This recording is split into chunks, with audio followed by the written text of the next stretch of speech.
لە سەردەستی وەستا فاتێح مەکینەی دورمان و سۆپای ماڵان لە چەمچەماڵ چاک دەکرێتەوە. وەستا فاتێح ماوەی 42 ساڵە کاری چاکردنەوەی مەکینەی دورمان و چاکردنەوەی سۆپای ماڵان دەکات. من لە ساڵی 1970 ئەمە ئیشمە کاکە مەشینە و سۆپە چاکەی ئیشی کارەبایی شەکەین بەس بە زۆری مەشینە و سۆپایە ئەو شتانەشی کە چاکێکە نێمە ئەوەی لە بازار ئاسی بوو ئینشەڵا لای ئێمە چاکە بێت خاستەن بە زۆری مەشینەی ئەوروپی هەموو مەشینەی ئەوروپی چاکەین ئینشەڵا ناشیارین یعنی سعریشمان زۆر گونجاوە لەگەڵ خەڵکە.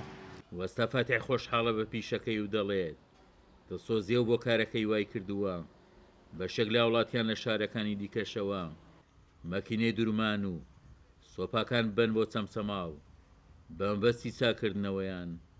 مشتریت بەخوا لە بازیانەوە هێرن خۆ بازیان لە سلێمانی نزیکتر نییە بۆیان بەخوای هێنن بۆ هێرن ئێستا چەند مەچینەی بازیانم لایە سێ-چوار مەچینەی بازیانم لایە هەمووی لەخوا بەزیابێ نەجاحەتی یاوردە و چاکیش هەر زۆر لێ ڕازیم لە ئیشەکەی خۆم یعنی ئەگەر هیچیشم دەست نەکەوێت بەس محاولەی ئەوەکەم کەش خەڵک لێم ڕازی بێ یعنی ئەگەر پارەش نەچەنم بەس لێم ڕازی بن ئەوەی مەشینەی لێ عاسیبی هێنن بۆ لای وەستا فاتێح ئەم نۆع سۆپانە ئێتر لە تۆربۆی لە عەشتاری لە سانوێی ئەم نۆع سۆپانە هەموو چاکەنێمە.